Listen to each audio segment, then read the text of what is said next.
You are watching a Two and a Blue interview, filming, as always, from the Energy Defender studio. For any of your solar and roofing needs, call Energy Defenders. We are here with owner of LC Equipment, owner of Fencing and Erosion Control, and now your new project, owner of Let's Be Frank Beverages, Frank Conway. Hey, what's up, man? Thanks for coming down. Man? Yeah, it's awesome. Long time coming. Yeah, we've talked for months, if not a year, about all the different things we've done, and you've been buying from us from through Airwac, and all the different companies come in and get their highway safety needs, and it's kind of the natural progression. You know, let's get them some signs and let them get them some alcohol. The natural progression. Highway signs to alcohol. It is. Well, everybody goes to work and then they go to the bar at the end, right? That's very true. Might as well try to get monetize that whole thing. So. So it's good, but thanks for having me. It's awesome. Yeah, I'm glad you're here. So how did this get started? Oh God, it was my kids over at LC Equipment. They're 28 and 29, going on 30, married with kids, and we kind of let them just take off with the business. I mean, I'm not a guy that puts people and tells them what to do. Just here's a job, see how well you do. We'll move you around. Well, my kids just been in the business forever, so they literally were like, Dad, this is awesome. We want to come back and work for the company. So I got a little more time because they were kicking me out of the office, which was funny. He's like, Dad, you pay the bills, we'll do the rest. I was like, that's awesome. My wife worked from home. So I'd show up at home at 11 o'clock, noon, and she's like, man, you need to get a hobby. You need to get the hell out of here. Get a hobby because you're in my hair. And she does a lot of the paperwork. She does all the DOT paperwork, certified payroll, because of, the DOT has all their rules. So she was doing all that work, and she's like, you're bothering me. Just go. So I would just go to the bar. And, the bar was across the street. I walked through the back kitchen into the Inn at Cape May and sit down at the bar. And, it's the middle of the winter, middle of summer, I'd just be talking to all the bartenders. And, their efficiencies are never good, no matter what they do. You see a guy, he's set up at a bar, he walks all the way across the bar, gets you a drink, comes all the way back. I'm kind of watching these guys. I'm like, they're not efficient. So that's kind of where the Bloody Mary came from, was why do they have to mix it in the morning? Give them a little bit of time to set that bar up correctly, set up 2 stations so they can make a drink over here and make a drink over there and not walking back and forth.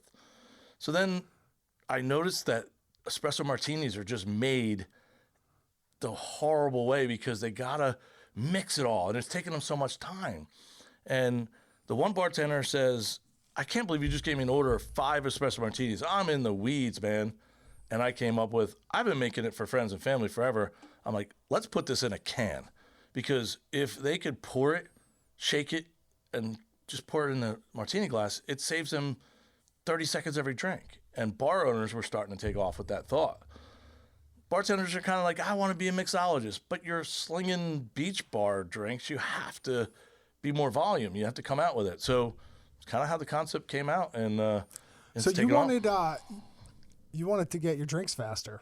So you're like, I got a solution for this, guys. Yeah, because I'm gonna make all the mixed drinks for you. Yeah, you know, when 20 people roll into a restaurant or a bar, you're like, let me get my order in before they do because the kitchen's going to get swamped. Or, hey, 12 people just showed up in a jitney and they're drinking at a beach bar. How do I get my drink faster? And, me drinking espresso martinis or making them, I was like, this is a perfect solution. And the Barefoot Bar in Cape May, Chris Monge and his family took it over, and they're like, we love your product. How can we get it on the shelf? I'm like, well, I don't own a liquor license. I can't do this. He goes, I'm going to make you a bartender. So I would make it in the morning, and they would be able to serve like 15, 20 every hour, and they're charging $15 for these things, So the concept became, let's make them, let's get them out the door, and all the bartenders loved it because they're like, I can make more tip money. I'm selling $15 drinks, and I don't have to make them. It's already pre-made. So that's where the can was kind of born, was getting it made and manufactured in the legal sense from the federal government and from the state of New Jersey. You had to do certain things. And I figured that out. My wife and I walked through all the rules and regulations. I mean, DOT. It's tough. But this was even tougher because you have attorneys, you have federal liquor license, you have all kinds of stuff that comes with it. And we just whittled our way through it. So that was kind of the hobby, was to figure this out. And the joke is, my wife says, you got a hobby, but you got me another business, and now she has to bill for that. She has to invoice, and I have to go do collections. And we're in a point where we're so new that we're self-distributing. So we have a distributor that kind of does all the invoicing for us, and they do all the legal stuff, and we can literally sell it ourselves to the bar. So before I came here tonight, I just went over to a bar and sat down. The girl says, "That's awesome." She tried it. She's like, "This is the best espresso I've had in a can, if not better than some they make at bars." And it just became a conversation between the two of us. And the bar manager came over. She's like, "How much does that get to in the glass for me?" I'm like, "Way cheaper than you can make it." She's like, "There's no way." I hand her the price sheet. She's like, "Okay, let's work on this, because this could be a game changer. Plus, it's consistent. There's no one bartender makes it one way and another bartender makes it another way. It is literally consistent throughout 3, 5, 10 bars in the area, and people are asking for it now. They were like, "Do you have Let's Be Frank?" And they're like, "That's me." So it's pretty cool that way. So it's taken off. We're in Florida, we're in the Virgin Islands, and we're in New Jersey. So we're working our way through all the different facets in distribution. There are a couple bigger distributors are thinking about picking it up, but we're picking and choosing who we go with. So are you ready for that if a bigger distributor does pick it up? Yeah, the first run that we made, we learned a lot. We had cans that were labeled instead of digitally printed, so we went to digital printing, so it got cheaper. We found out that the first time it ran, there was a couple of quirks, but then we fixed those quirks. So what's the difference between a label and a digital print? So on the product, there's a sleeve. So what they do is they take this silver can, they pop a sleeve over the top, it shrink wraps over it, and it's like almost like a wrap on a car. That's a digital label? No, that's the label itself. That's kind of a shrink wrap. Okay. Digitally printed is they take the aluminum, they print, and then they make the can. That's cheaper? It's cheaper because you can run probably twice as many with the aluminum, and the production line is a lot faster compared to it being printed at the label company, being shipped to the manufacturer, being filled and then labeled. There's a lot more labor to that. Yeah, so saves you about 15 cents a can. I mean, it's a pretty big savings in the scheme of things. So these are great, but the digital printed ones are even better. They're sharp. Yeah, they're sharp. Yeah, we did a matte finish can on digital. I like that. So it's even more of a matte finish than these are. This is actually the label. So it's a shrink wrap label. When you shrink wrap things, like the QR code kind of gets a little muffled a little bit, and then some of the designs get a little muffled. But digitally printed is like PDF perfect. Yeah. So my daughter Ashley, she takes care of all this stuff. I mean, Ashley, you go and see her at the shop. She drew all this stuff. It is Adobe protected. Back in the day, you'd have to get like patents and all kinds of trademarks. But if you do Adobe design and you design your own font, you do all that stuff, Adobe sees that and says, no, you can't do it. So she's got it all protected. She's actually won a couple of awards for her college just because she just submitted it, and she won awards because it's such a clean label. It's what sells on the shelf, especially the Bloody Mary, because this one was our first one, and people just thrive at this. It is very cool. They like the coolness of the label, and she figured all that out. So that's pretty cool how she's done all that. She's done all the different glasses and the shakers and whatnot. Oh, that's you. It might be my phone. Sorry. I thought it was. Okay, so no, I just got a heads up that I got to go see another bar tomorrow for selling this from one of our sales girls. I'm going to give a shout out to Brandy Lafferty. She lives in Estelle Manor. She's a bartender. Everybody loves her, knows her, and she's literally loving the fact that her days off, she can go sell this to restaurants and bars and liquor stores. So she just confirmed we're going to go meet another business owner tomorrow. So. All right. But it's taken off, so the hobby turned into a business. That's great. This Bloody Mary mix, when we tried this on the podcast, it was a few months ago. Man, it's like whatever you think a Bloody Mary mix is going to taste like, it exceeds all expectations. What is like? Is there a story behind this, or did you just keep messing around with? Well, there's a story behind everything, obviously, but in this story. We go up to the Adirondacks, we go snowmobile.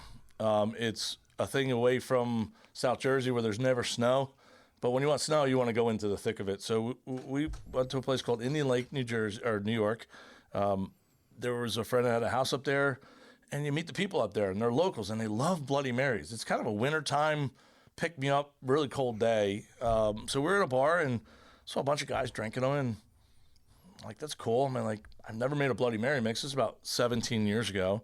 So I'm like, let me see if I can make one. So on the way out the door of the bar the one day, the guy said, you got to come ice fishing with us. I'm like, ice fishing? had no clue. Liz is like, my wife, she's like, let's try it. Hey, we'll do anything, you know?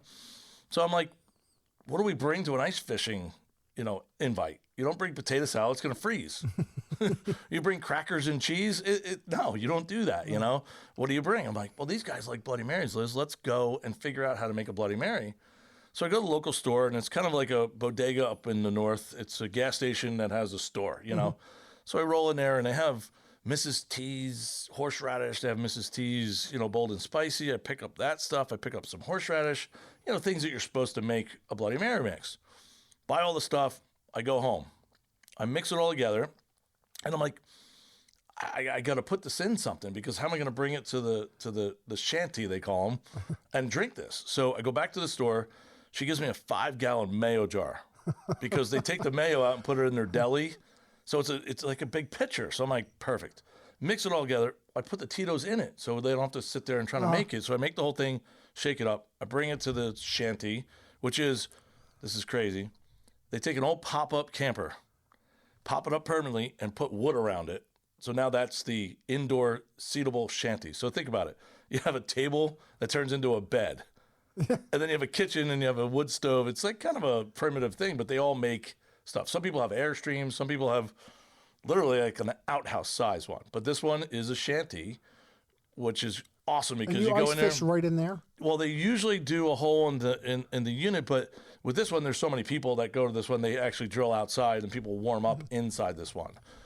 You could reach out one of the windows. He had like a little kind of side thing where you could fish out there, but he didn't like doing that, because it was like, he wanted to keep people outside. And this is the Adirondacks? Yeah, it's Adirondacks. In New York? Yeah, it's just probably about an hour outside of Albany. So when you have Lake George as you're heading up, so a lot of people know Gore Mountain. Gore Mountain's a ski resort. It's about 10 minutes away from there. So there's a bunch of lakes up there. So we literally showed up with the Bloody Mary mix, and I'm pouring it, and everybody's loving it. I'm like, I don't know what the hell I'm doing, but they like it, So I'm like, Liz, I don't remember what I put in this stuff. I mean, I literally just to put a bunch of stuff. So I go back to the store the next day, and back in the day, they used to write down everything on one of those double pads. So she hands me the yellow slip of everything I bought. She goes, my husband loves your Bloody Marys. You got to be able to continue making it, and this is what you bought. So I was like, holy crap. So then I just kept modifying it slightly here, there, and it became a thing. So I just would bring it to all parties, and, that's where it came out. And when we got this bottled, I wanted to make sure it was just so natural, no chemicals, gluten-free, because a lot of people just like that just for marketing, but the older you get, you kind of really can't drink some things like you used to. There's just certain things bother you. So that's why it's, I think, really good, because it's a blended, boiled product. It's got all the spices built into it. You don't have to do anything to it but add vodka, or if you're not a drinker, you could just drink it as an NA. And we've sold over 2,500 bottles of it since August of last summer during the winter. Wow. So we have 15 locations in Cape May that are going to take it for bars and for retail. And then we have 18 locations in Key West, because in Key West, I have a bunch of friends. I used to have a house down there. So we're kind of dual marketing. People go to Key West during the winter, and they come back up to Jersey for the summer. So it's kind of what we did. And this is the next thing that we're bringing down to Key West. We're going to leave next week. We have a golf outing that it's all the lodging association. It's all the restaurants and everything. So we'll probably get in with those 18 places that carry the Bloody Mary. We'll probably have the Espresso Martini. Let's try it. Yeah, you want to try it out? Yeah. So simple as this. It's literally all made. It's 3 servings to a can. It's a 15 ABV. So if this was a bottle of wine, it's usually 13 ABV. So this is 15. So it's about the same. Being 12 ounces in this can, that's like a half a bottle of wine. So a lot of people realize the value is pretty good, because you're getting 3 martinis out of it. So in the bars, they usually just pour the 4 ounces, which is right to my goatee on this glass. So that's 4 ounces. That's 1/3 of this can. This will make 1 martini in a 7-ounce martini. Now, there's only 4 ounces in here, but there's a little bit of ice melt, but then the froth. The froth comes up, will fill the glass. Now, these are 5.5 ounce total to the top, but those martini glasses kind of flail out on the top, so you get that froth really well on those. But you'll see, the more you shake it, the more froth you get. That's some of the products mixing with each other with the ice that allow it to be frothing up. So you can see it's almost like pours like a Guinness. Yeah, it does. And I'm only going to pour half each so we can both have a little bit. Is the producer allowed to have some? Oh, yeah. All right, well, I got some other Producer doesn't stop drinking. So there's that. This would fill, like I said, a 7-ounce martini glass. All being 4 ounces, it turns into about 5 1/4. And the froth, you can see on that, it's got a little bit of froth on it. So cheers, everyone.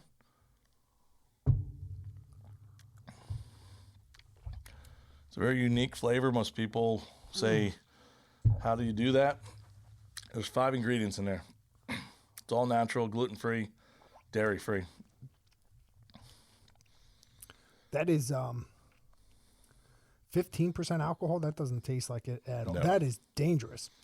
Well, they say, the old Four And Locos. it's thin too. It's thin, It's yeah. not. It's not like you kind of expect it to be like this heavy, thick. It's like Guinness. Everybody realize Guinness is It's not this- a thick exactly. drink. It's No, a thinner it's drink. light, So it plays well with that. It's a hidden alcohol, but we didn't want to go to 20% alcohol. There's certain rules with the federal government and the TTB, which is the governing arm for drinks. If you stay around 12 and 15, you're better off than being 20 because, remember the Four Loco days where the can people drink the whole thing? Oh, yeah. I mean, we joke around that I'm Four Franco now, but it's better to have 3 servings so people know that when they have that full martini, you could drink that whole glass, the whole can, but it's like drinking half a bottle of wine. So it's dangerous. So I'm a fast drinker. Yeah, Everything. I am Like too. Scotch, anything. Like I just crush. That's because of the beer drinking days when we were kids. Yeah. You just chugged everything. I chugged wine. I just drink fast. Chug it, yep. Yeah, I eat fast. Yep. This would That'd mess you up. oh yeah. Oh yeah. But no, it's Delicious. It's 5 ingredients. So what I used in my original recipe at the Barefoot down in Cape May was I had an espresso that I made from Key West Sunrise, which is a Cuban Coffee Queen blend in Key West. It's Cuban. It's kind of a medium roast. Like if you over roast coffee, it tastes bitter. You under roast it, it's kind of a breakfast coffee. But if you do medium and you do it right, you can get that flavor out of it. Well, what we did was we took that, made that, and the company dehydrated that to a flavor. So that flavor can actually be a powder reintroduced when they manufacture it. So it'll last longer on the shelf. This is between 2 and 5 years on the shelf. Hopefully it doesn't last that long on the shelf. We want to sell it faster, but if you do that, you can get it to last longer. The other ingredients, there's some Himalayan sea salt, which is kind of a natural preservative. And then you have cane sugar. We don't go with the Splenda or any of that stuff. It tastes too much like chemicals. So it's a cane sugar, which, Pepsi went back to cane sugar. I mean, it's the best way to do things and have it all natural. And then there's the alcohol, which is a gluten-free corn 190 proof GNS, it's called, grain neutral spirit. So what they do is they make it at a higher proof. So when they actually put this in a can, they flash the can with about an ounce. Is that what you typically use when you make this, like at your house? Like, No. I would use Tito's. I was a Tito's Kahlua guy. So the Kahlua is flavored in the coffee, and the vodka is, as they blend it, it actually makes that flavor. So it's very similar to that. Now, when you make it at home, you can make it with Bailey's, do whatever you want to do for flavors. But we went with this original flavor that could be modified. So at the Barefoot, they would take this, put it in their blender, and put some pina colada mix in there. And it's an espresso colada. So, it's a great base for people to drink, but also to modify. Put Bailey's in it. Put tequila in it, whatever you want to do. So this is why we did it as let's call it a base flavor original. And that's how the bars like to do it, because they want to make drinks for people that they enjoy. Do they so do they give you options of different types of spirit you can put in this? Yes. Like you can't put Tito's in this without. No. You have to have the rights to Tito's or Kahlua. Okay. So what happens is the manufacturer, they're mad scientists, we call them. It's kind of like a joke we have with Liz and I, where you meet these guys and they take your flavor and replicate it. We say all natural. We want it to taste good, no chemicals, and froth up. So it's your vodka.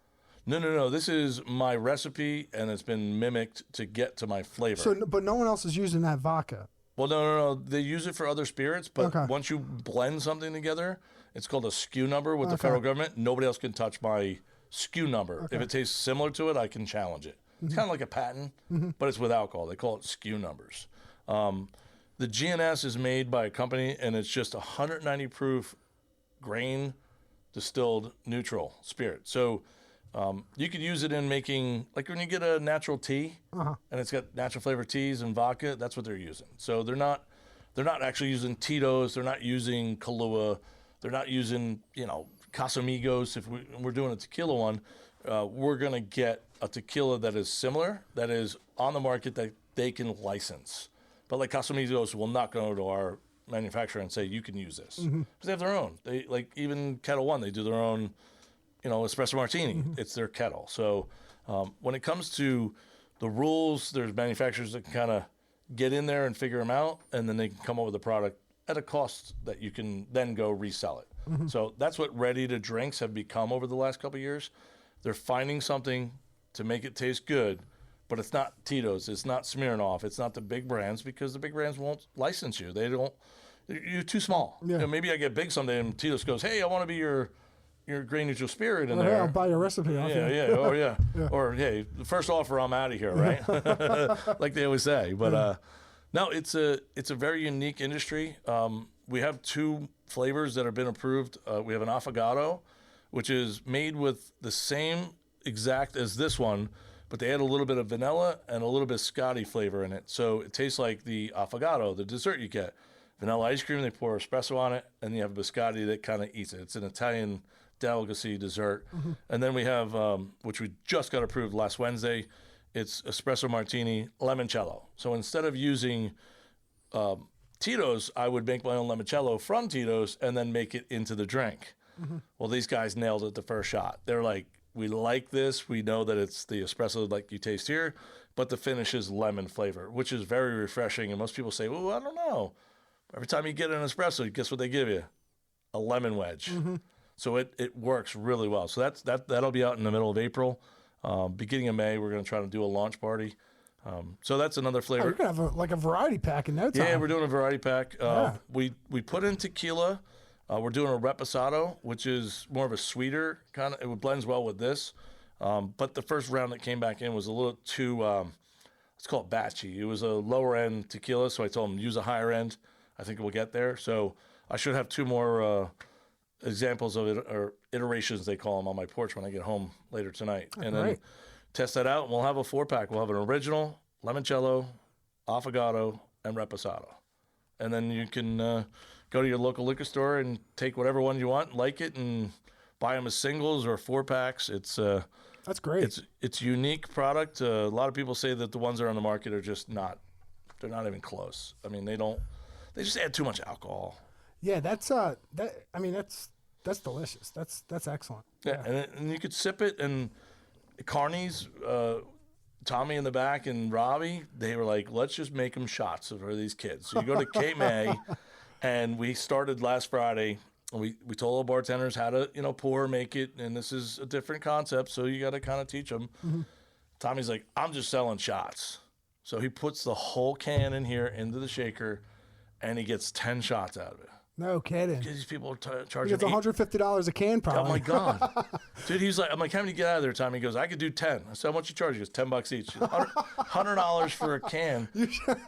Like to them, retail, these things are just under $8, and we're trying to get the discount down to like under $7 for the can. So you think about that. They're charging $15 for a martini, so you get 45. The can costs you under $7. Now, what's the shelf life? It's 2 to 5 years, depending on, if you keep it too warm or too cold. But if you keep it at like 72, I say it'll last for 5 years. Now, I don't necessarily believe that, because anything in a can will taste like the can over time. Now, we've only had this since December, I guess it was 20th was the production day.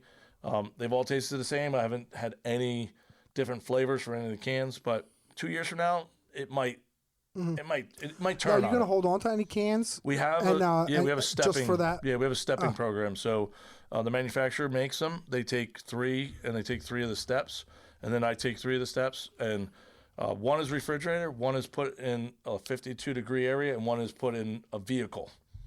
So it gets the up and downs of the temperature. So the one in the vehicle could have been 20 degrees the other day. I think there's a lot of movement. It's shaking around. It's shaking around. It's doing all stuff. Yeah. During the 20-degree days, we had several in a row. It didn't freeze. It didn't pop the can because there's alcohol, so that was good. But now it's warm again, so we'll go back and forth. Then we'll taste all 3, and say, hey, you should keep it at this temperature. But they do recommend, room temperature or, 50 to 72 degrees. Now, did they, as part of the licensing, like with the inspections and stuff like that, do you have to add shelf life ingredients into these products, or can you can use like the same products, the same ingredients that you use at home, you put it in here? There's nothing added. No, the manufacturer actually has a recipe that's sent to the TTB in the federal government.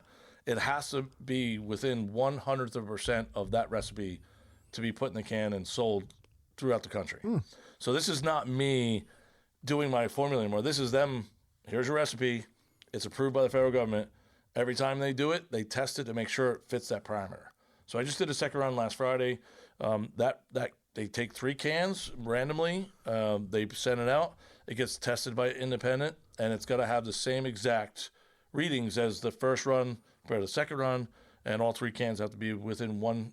It's like it's got to be real close. It's like 0.1%. So if I were to make a espresso martini or a Bloody Mary mix at my house with just store-bought ingredients, I sealed it in like a mason jar and kept it at 72 degrees, it would stay just as good? Not the espresso, because you ever get a cup of coffee and leave it out there or in the fridge for 3 or 4 days? No. It goes bad. Okay. So what happens is coffee is a living organism, like beans. Okay. They're beans. So if you roast the beans and you brew the beans and you get coffee, you literally drink the coffee, and when it gets cold, a couple hours later, it starts to break down because air destroys our food and our drinks, but we sustain the air for life. It's kind of a weird situation, but what happens with this is we've taken the water out of it and the oxygen out of it. It's a powder. So when they remake it, it puts it in the can, and it's like pasteurized. So once that can is sealed, there's no light in there, it doesn't change. But your coffee has air hitting it. It has different situations that's happening to it, so it goes bad. I mean, coffee... What's that called in food when you turn a solid into a liquid or a liquid into a solid? It's called like something gastronomy. Yeah. I'm not sure. Can you? Yeah. What is it? It's driving me nuts. I've been thinking about it. I don't know. You always look for I had a kit. Yeah. And I used to do it. Like you could make like gel ball, like I mean, gas to liquid is condensation. no, type in food. Food. Food chemistry. Food chemistry. Yeah. All right. You got to be a little more specific, I think. Turning a liquid into a solid. Food chemistry, turning liquid food into powder, solid. Well, dehydration is kind of what happens because they take the liquid, add alcohol, which is a diuretic in your body, but it's also a diuretic to that liquid. So as it evaporates, it becomes a powder in the long run. It's kind of, forget the scientific, you might be looking at the scientific term. Wait, are you thinking coagulation? Is No, it's called something. There's gastronomy. Something astronomy. astronomy is... No, Yeah, but the it's stars. something onomy. It rhymes with that. Gastronomy, I think, is like your stomach or something. Do physical science and distillation. Because that's technically what happens. Remember when you were a kid, you put the branch inside the test tube and you lit it on fire outside the test tube and it became a liquid? That's methanol or ethanol. Yeah. So that's very similar with the alcohol. You're doing the reverse of it. Yeah. So it might be a physical science. That's cool. That powder preserves the flavor, like right where it stands. Yeah, I mean, it's just like anything else. I mean, think about it. You make a pot of tomato sauce and you boil it down. Guess what happens? Liquid leaves it, Yep. flavor stays. Yep.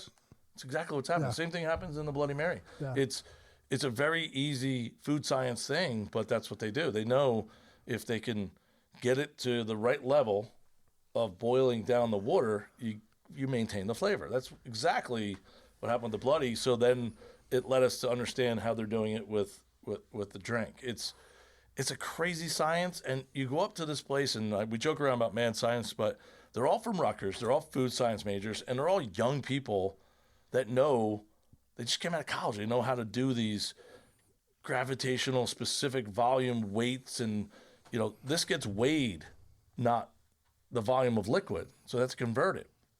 So there's converter machines. So they have all these apparatus in the building, and they literally put it in a can. It's like, It's unbelievable.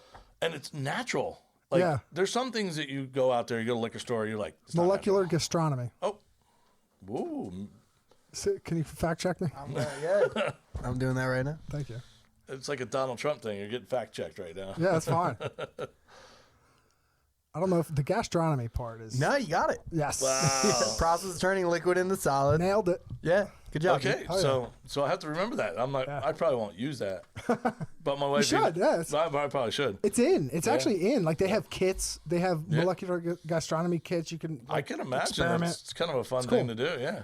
So then there's It's fun to say too. it's Molecular totally, gastronomy. well. Sorry. So I asked the attorney the other day. I said, "Well, what can I say my profession is in this company?" She says, "You're a commercial mixologist." I'm like, "Yeah, you know, I mean, you have a mixologist at a bar, a bartender, but I'm a commercial mixologist because we sell it commercially to the bars. They're the retailers, so they're the bartenders or the mixologists." I'm like, got another title in my world. fancy. It's called I'm a commercial mixologist. So, but it's pretty cool because when you say you want froth like this, you know, this will stay all day. Like, how do you get that naturally done? You can make it with cold brew. A lot of people do that. It's a beer, basically. That froth goes away in about 5 seconds. How do you keep it? So what happened was with the coffee, it's a living bean. It's outgassing, so it's literally continuing to froth up. And Kahlua, which is a higher level of sugar content because Kahlua is made from molasses, rum is. So most people don't know rum and Kahlua are the same thing. I didn't Kahlua know is that. rum, Okay. yes. So you take molasses, you then distill it, you get rum. You can go get any rum you want, but it's actually from sugar. Molasses is how they get it. Well, what happens when you do that is you've now made it into a molecular structure that when you mix it with sugar or you mix it with water or you mix it with agave fiber, it'll froth up.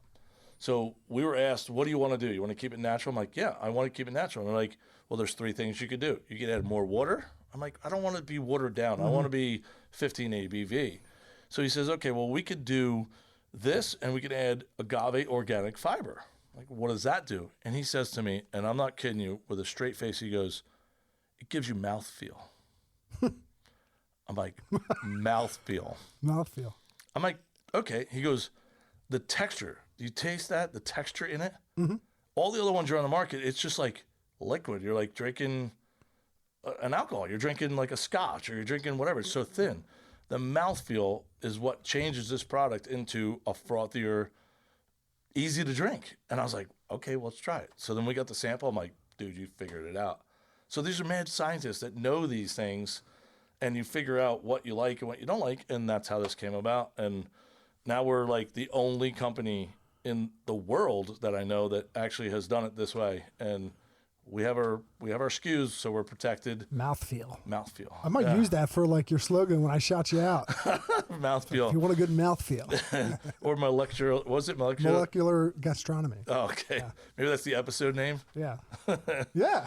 Well, there you go. Yeah. So, Perfect. yeah. So that's how this all kind of played out, and I don't know where it's going, but the hobby's turned into a business, and since January 15th, we're over 250 cases sold out into the market, and we have about 550 more coming next week to just go into distribution. And Now, do you have to make a certain amount for them to start, like for them to make it? Do you have to order like a certain amount, or is it kind of made to order? well, it's made to So you order. have- Yeah, you can do it either way. So in the beginning, they say, well, we can give you like a 400 can sample. Well, it costs like $15 a can. I'm like, I got to go bigger than that. Yeah. And they're like, well, our minimum run to get into production is 600 gallons. So I'm like, 600 gallons divided by 128, 12 ounces a can.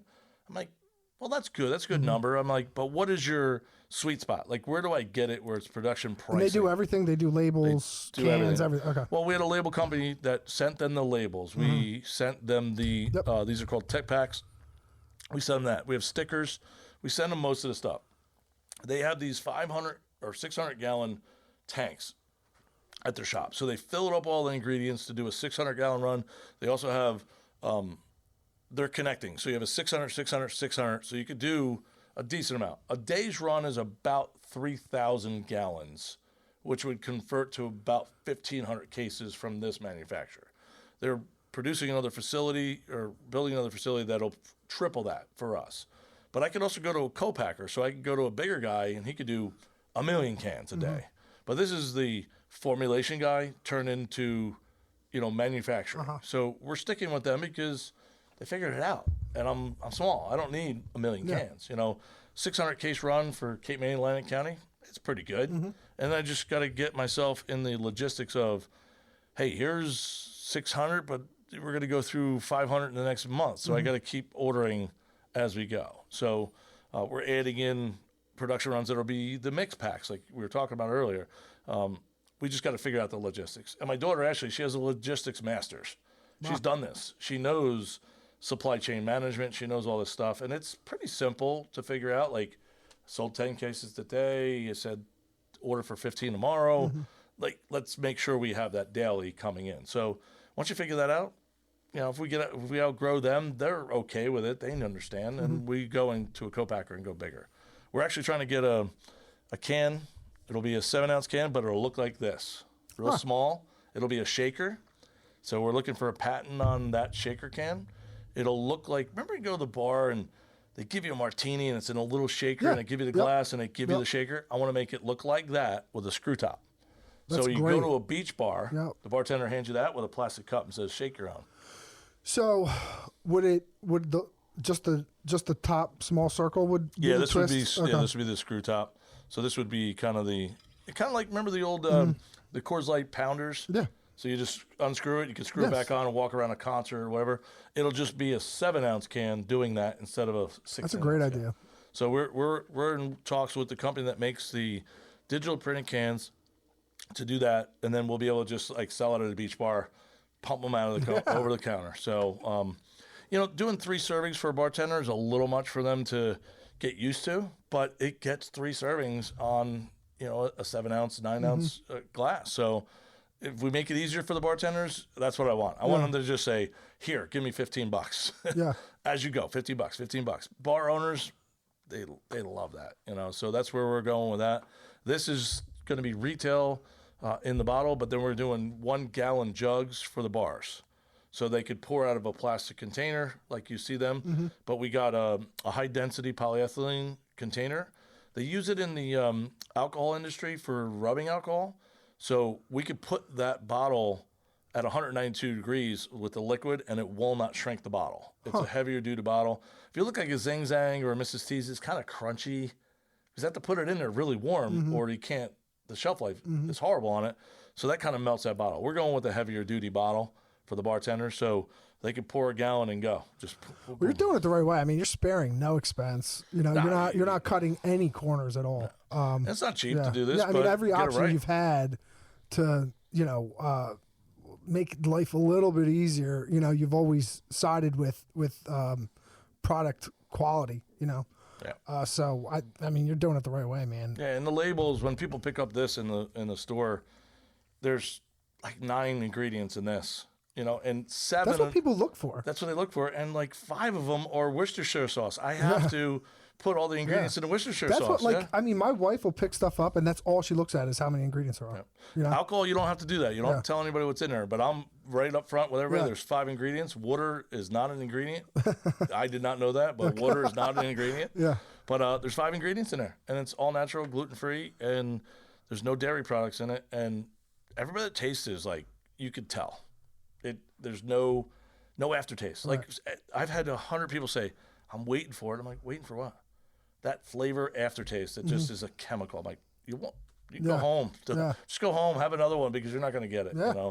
And I wanted it that way. Liz and I, the whole family talked about it. We're like, no, it's got to be a great product, and people have to come back to it. The only way they come back to it is if they really like it. And if they drink it once, they're going to drink it again, or they're going to tell a bunch of people too. So, but yeah, so that's that, and I know you're on the highway safety end of things here. Yeah. So we could talk about that too. I want to talk about Steven Spielberg shooting his new movie right down the street from LC Equipment. Yeah, LC Equipment got the detour, believe it or not. Nuh-uh. Oh, come on, we're 3 miles away from it. Not even like 2 miles away. We should have got. Did you go check them out over there? Drop them off I some. drove by- Let's be frank. I drove by today. I figured I'd just throw some cans out there, but I figured there was too many troopers around. So Who's in the movie? It's a UFO movie. it's a UFO movie. You But think there's they're a behind all the drones that were in South Jersey Could for be. the past They were 4 just months? testing and filming. No, it's I forget Farrell or whatever his name is. There's some. Colin Farrell. No, it's not Colin Farrell. It's some Will other Ferrell? guy. No, it's some Steven some Spielberg. younger people that we Okay. don't know. Like I don't know who it is, but yeah, no, it's right in Tuckahoe, and They shooting that for a while? Like, are they staying it's- there for? yeah, my son Kyle said he did the detour like 2 weeks ago. It's still up. Yeah. So we keep charging them daily and make as much money as we can off it, right? That's As great. well. But yeah, they're blocking off Mill Road by the railroad track, Mill Road both sides, and then if you come around 49, you can't make a left into Just the try to railroad get a track. can into the movie. Someone, Well, no, so sipping. I'm figuring I can get a drone and just drop a 4-pack in or something. You know? Well, Yeah. we always joke around that we're trying to change the world 1 4-pack at a time. Yeah. So as you can see, this one is part of the 4-pack. So 4-pack at a time. Oh, they click back in? Yeah, you click them back in, and Are they all like that? Or just yeah. yours? Yeah, they're all like that. Did you know that? Yeah, I didn't know you could click them back in. yeah, you click them back in. So Oh, I thought it was screwed once you took it out. So what we did too is, and I don't have it, I have it over there, but a very similar thing to this top. I don't want to spill this as I do it. I'll let it be taken off. So as we take this off, at the bars, they might not serve this whole thing. So there's a neoprene lid that clicks over the top of this. So they can put it in the fridge and reuse it the next day. So if they don't use the whole can, there's a neoprene thing that does it. And it's pretty cool because you could dump it out, it won't spill, whatever. So I found a guy, he actually came up with a patent with it. And you remember those ones you put over the can, it had the little lid, you pour it out, and it would like never work right. It was like a Do they have that plastic for lid. wines? They do. They Yeah, have the, yeah. one, the Yeah, pump yeah. action ones. Okay. This is just a neoprene lid that fits over the top. And people are like, really? You're trying to think of everything. I'm like, well, I don't want you to waste the product. I mean, get $15 a You are glass for thinking it. of everything. Well, you know, when you have Think of time, the bartenders. when you got time on your hands, you got to think about a lot of stuff, right?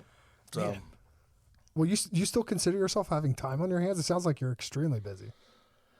busy as I want to You're be. always you're at the North Pole one weekend. We were You're at the North Pole. down to We were at the North Pole, and I brought Santa a bottle of the Bloody Mary mix. Most people don't realize, but the story of Santa that kids and adults do believe is he's from the North Pole, and the closest place you get to the North Pole, you and I, without being researchers, is a town called Slawsburg. Lagerville and something, whatever. I'm not good with the language, but there's old mining town where a gentleman from Michigan went and mined it in the 30s, and there's all these different caverns, and Santa's house is in a cavern, and that's like, you know, if you ever watch Santa, he's going down the road and he goes into this cavern, so they put a mailbox up, and you could put like your kids' cards, all that stuff in there. So we brought a bottle all the way up to the North Pole and Dropped it in off. the mailbox? Yeah, took a picture of it and left it there for him. Did it right back? No. I think he got too drunk that night, so Yeah, he he couldn't must have. remember something. But yeah, no. So we went there for. You can't really go there for more than a couple days because it is polar night. It is. There's no sun. Ever? Like November to like end of January. There's no sun. Wow. There's nothing. It's like sunrise NA, sunset NA. What are the, like? Is there's civilization up there? Yeah, there's What country is that? It's actually multiple countries. It's kind of a weird, but it's part of Norway, the main part. But Russia owns a part of that island. So if you look at Norway, Iceland, all that's there, and then you have Russia to the let's call it the west or the east. To the north is this island, and it's kind of the thoroughfare for boats to go through in the warmer weather. But during the wintertime, it's frozen. But what it is, it's very, very rich in natural resources, natural gas, oils, whatever. So all the oil riggers get their, fuel from there. So part of it's Russia, part of it's Iceland, part of it's Norway. But they don't fight each other for it because it's so lucrative for them. So like Russia could take it over, but it's so far away from Russia, they don't get into it. But the whole story about it was that this guy from Michigan got on a boat during the summer, went over, fell in love with it, and he's like, there's probably gold in there, Hills. So he started mining it. He didn't find gold. He found, I think it was palladium or whatever metal that was now used in cell phones. He was mining that. And there was byproduct of gold. But then he found natural gas pockets and And it's a whole thing up there, and it's pretty cool. There's only about 2,000 people that live there year-round, but 150 people visit a day. Winter and summer, there's not many flights there. Wow. But you land on permafrost. It's the craziest landing I've ever had in my life. You land and you skid left and right all the way down the runway. And it's like a 737. It's not like some small plane. How's taking off? It was, the engines pushed they could probably put skis on this thing and take off. Yeah. But, it was actually nicer to take off than it was to land because landing was you're on permafrost. You're like ice skating, I'm so curious about construction up in like places like that, like Alaska, the North Pole. Like what? Yeah. How do they do it? Like, well, there was. I'm curious about like the engineering up there. Like, what are these roads? Are these roads similar to our roads? They're using asphalt, or are they using concrete? There was asphalt. There's asphalt. There's no concrete. Obviously, they put salt down and whatever, so they're not using the concrete. But there was a part where they're redoing their whole heating system. It's actually underground. So the town is only about maybe 4 blocks by 8 blocks total. So there's a main road that goes down the center, and then there's a walking shopping mall on the left and a walking shopping mall on the right. And there's restaurants and everything. So it's kind of all inside because it's -2 pretty much the whole time. You get to summer, it's still 32. It's not like it's ever gets more than freezing. Yeah. So they run these pipes down the road that go into the buildings. So it's almost like a radiator system that goes through the buildings and everything. And they were repairing the substation. So they dug down, and it was good 50 feet down to get under the permafrost. So they had these melting rods. Is it like natural gas? I mean, it sounds kind of No. It was just heated water. So oh, really? Yeah. So they were heating the water, probably with the natural gas that they use that they're mining there. So they would actually melt down to get to the base, and then they would just have water that ran through the whole city, up into the buildings, down through the street, and around. You walk around the streets, and it was like warmer than when you were towards your hotel. Wow. So there's just warm water running through the whole town. Underground. And it's a city-run thing, so all these places have this heat. I'm not sure if they pay for it. That's amazing. But it was pretty amazing how it's a small area, so they could do that. Do you know what it's called? It's probably geothermal something is what I'm guessing. But they would take the water that was not frozen, and it would probably recirculate through and get heated and run through. But it was all, you go into like the restaurant, and there'll be all these pipes above your head. And you couldn't touch them because they were hot, like, baseboard, but up top, up bottom, it was just all through the building. They built their buildings So there was no like air blowing. No, there was no air at all. It was just even the hotel we stayed in, like behind it's probably the bed. so good for like humidity and stuff. Like, it's not like dry air like you get from but like it was a staticky. heater. It was kind of staticky because there's no melted moisture. It's all frozen. So it's like when you go to a cabin with a baseboard, you still get that static. Yeah. So, but it was interesting. And then we went right from there. We went to Key West. We flew from the North Pole. My goodness. Flew into Key West. Literally, Newark, stayed the night, and flew into Key West. So that was pretty cool because we were promoting, the drink down there, and it took off down there as well. So we do have to go down next week. Like I said, it's gonna be an interesting trip again, just to see who likes it, who takes it, and always a smile on people's face when they drink it, which is cool as hell. There's no denying how good it is. I mean, that's just a good drink. Yeah. And over since this was in the can December 20th, I haven't had anybody in front of me. Now they could be lying through their teeth. I haven't had one person say they didn't like it, and people who I just dropped the can off, they just messaged me back like, "Are you kidding me? Like, how'd you do this?" And I'm telling the story so much, it's like my daughter-in-law, she runs the website, and I mean, she's like, you have to do a video like you're doing and telling everybody because your voice is gone by the end of the week. I said, well, at the end of the week, Friday and Saturday you can't sell the bars anymore because they're busy. So Monday, Tuesday, Wednesday, and Thursday, I'm trying to sell the bars and trying to go and talk about it. Friday and Saturday are my breaks, which is cool because that's kind of a normal lifestyle. But I'm at the bar on like Friday afternoon going, I can't talk. Yeah. Because you're talking about it all the time. So it's kind of fun. But by Saturday, midday, I'm like, okay, got my voice back. We're good. Let's go and have some dinner, and everywhere we go, I just put it right on the bar. And it sells itself because the label, my daughter did a great job with the label. It's just insane. She really did. And you said that before with the bloody. Yeah. You're like, it's so clean. It's just, Yeah. it feels like you want it, you know? Which that's what they teach these kids in school, you know? Can we have can I have another little one for let's- producer DJ Lou? Yeah, we can make the rest of this 4-pack. Yeah, let's get hammered. Let's get hammered. You can have this one, Lou. Is that clean? I actually have. I don't know if that's clean. You got no glass? No. I But you can have probably mine. do. In my bag over there, there's a couple little plastic cups in one of the zippers there. You'll see it.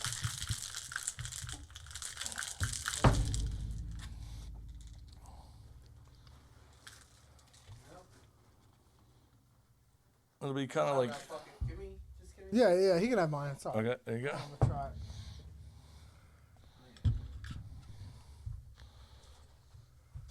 Let's plug back Let's in. hear it. Yeah.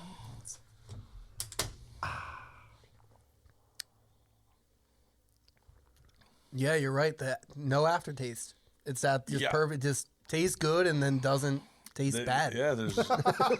Like it doesn't. Like you expect that like hit at the end and it just doesn't come. What a great slogan that is. Yeah. Tastes good, that it doesn't taste bad. It tastes good, but doesn't taste bad.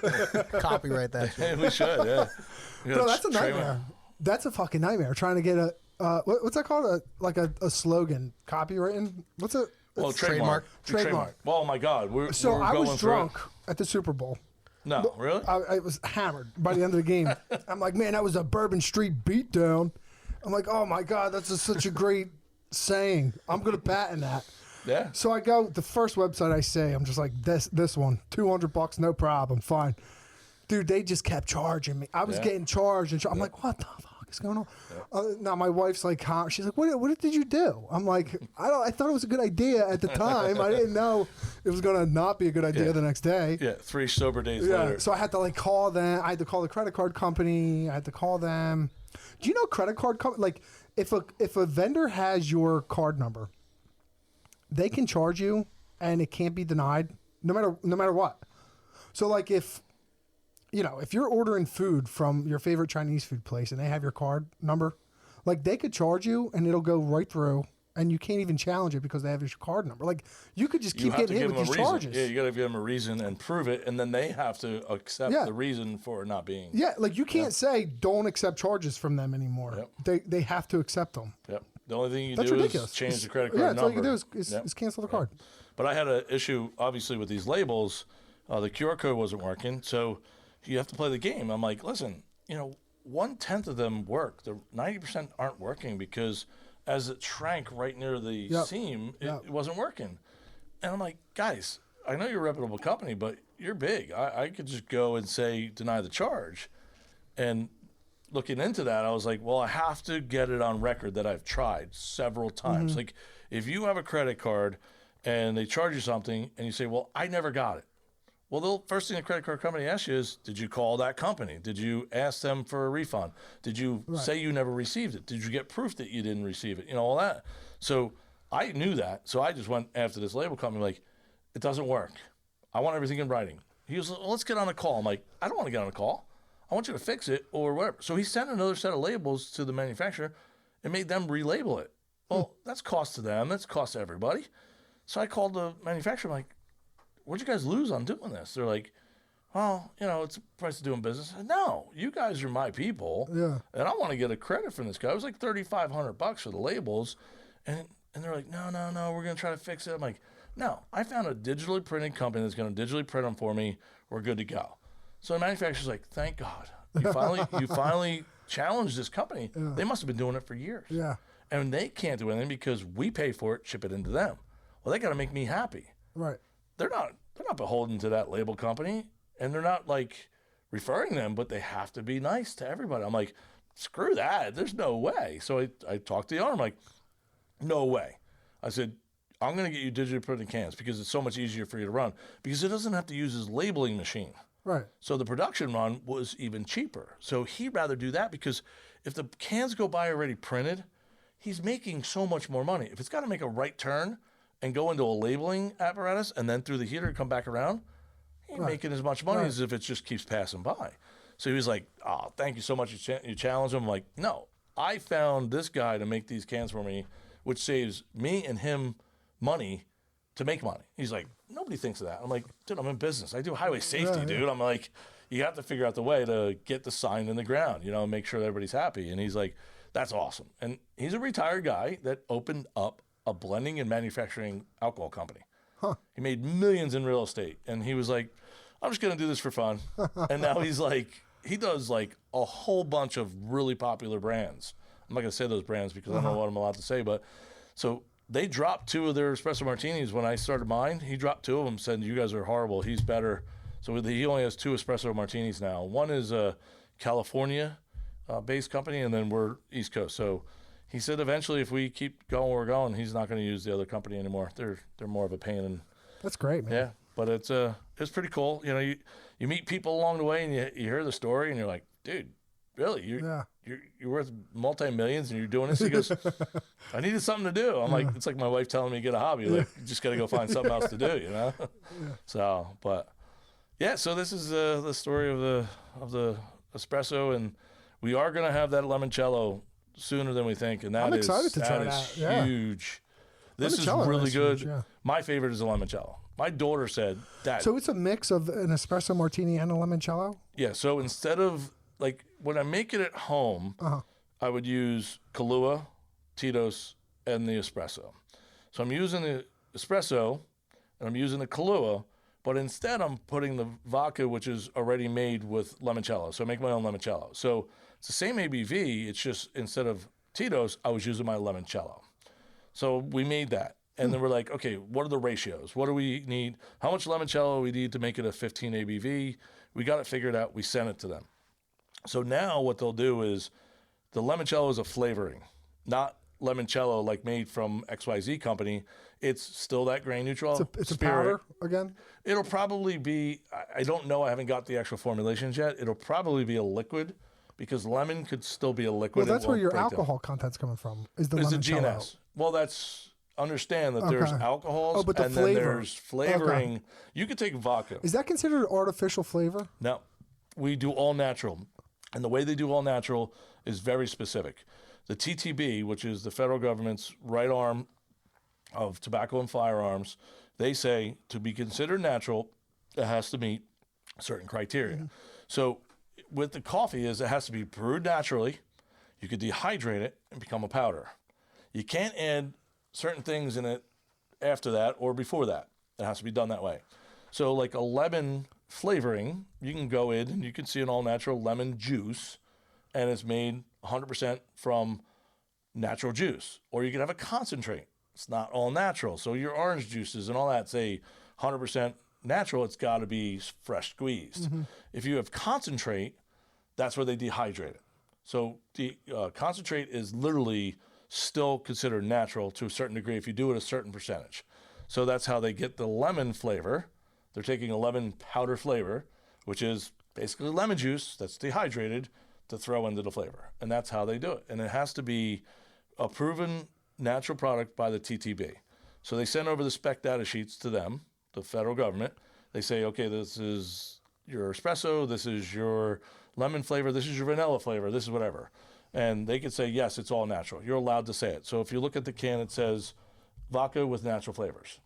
If I had a synthetic vanilla, which they made a mistake for the affogato, it had a synthetic vanilla in there. So the TTB came back and says, you can't call this all natural. I'm like, why? We told them to make it that way. Well, we looked deep down, a second vanilla extract that was put in there was synthetic. So we said, no, get rid of that. I don't need that. So when he made it without that, it tastes just as good. Mm-hmm. So we were just like, get rid of it. So what was the point of putting it in it? Well, like, I think like when these mad scientists, well, we joke around, they're mad scientists. No, they're the coolest people on the planet because they understand shit better than I do. They literally know how to take a flavor and make it something. Mm-hmm. And I think the one guy was like, I tasted this in there. Let me put this in there. Mm-hmm. Didn't realize that little drop was synthetic. Right. And it just kind of got by the wayside. Gotcha. So then we told him to take it out, and it tasted the same. So lemon was the same way. I'm like, listen, big, bold letters. Natural, froth up. It's got to taste good. It can't be any chemicals. And that's their standard. That's what they're doing. What color does that come out? It's the same color as this. It looks just like this. It's just the flavor of lemon. Cool. Same with the affogato. And the reposado will be the same way as well. So do you have any plans on any other kind of like alcohol, like beer, like brewing, anything? No, No, you're just gonna mess with what you got. No, I'm kind of just. I think a blind squirrel finds a nut, right? If he goes and tries to find too many, you know, we'll see where it goes. I mean, this was kind of like just to see. The Bloody Mary was just to see if people would understand natural product. You guys tasted it. People love it. You know, selling it on retail and in bars is cool. You know, my shirt, it's Espresso Martinis and Bloody Marys. It's morning, noon, and night. I gave up beer years ago because it doesn't do me right. You know, I could drink a couple, but I don't feel as good as I used to, you know. We talked about just doing a limoncello spritzer, but you can't charge as much for that. Like these, I could charge a decent amount to make money. But you have a beer, you're charged $2. I can't make it for It'll less. probably costs a lot less to make. Yeah, but it's not it's not the ratio of something like the espresso. So we're going to stay in that path right there.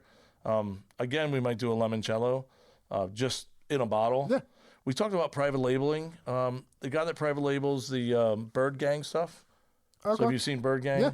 So they have vodkas, they have tequilas, whatever. He does a great job labeling. He's doing a great job. We met him at Lavari's when we launched the Bloody Mary with them.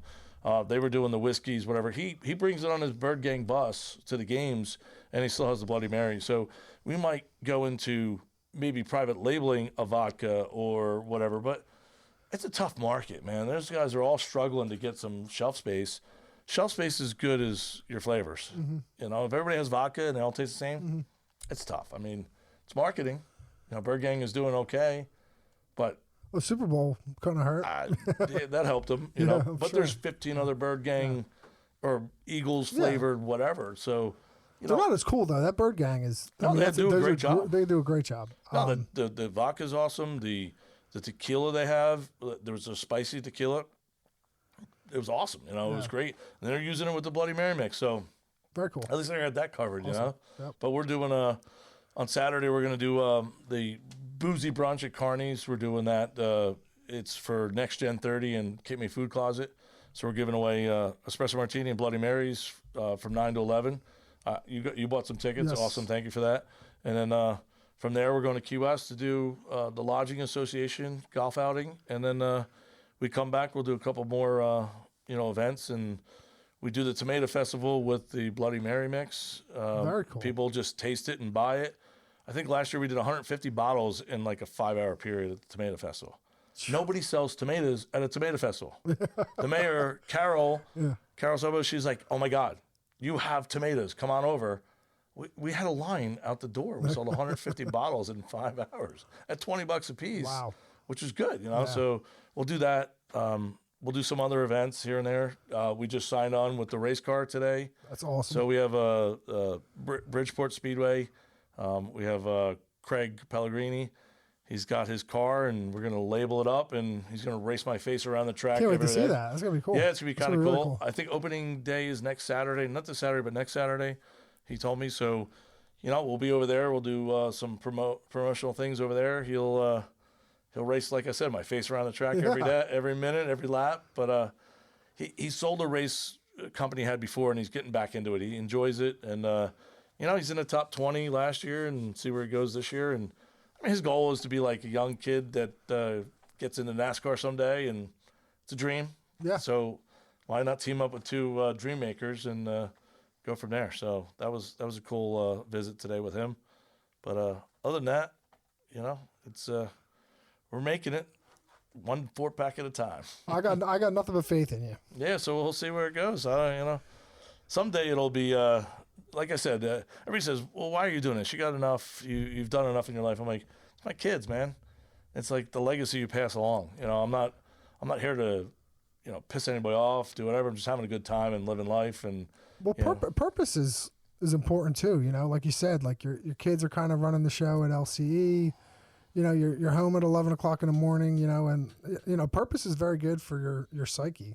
And I think there's nothing wrong with getting into a project, and you're going all in, and that's the way to do it. Yeah, the days when I started the highway safety company, everybody said you're nuts. You're like 30-year-old kid. There's no way you're going to get into this. And my business partner Doug, his stepdad did it for years in F&R safety, and knew all the guys like you guys, the younger generation, which are older guys now. But I got into it. I was selling payroll before that. I didn't know about highway safety. I didn't know how to install a sign, but I knew how to run a business or start a business. So when he said, let's just try this, I'm like, yeah, let's just try it, see what happens. I have nothing to lose.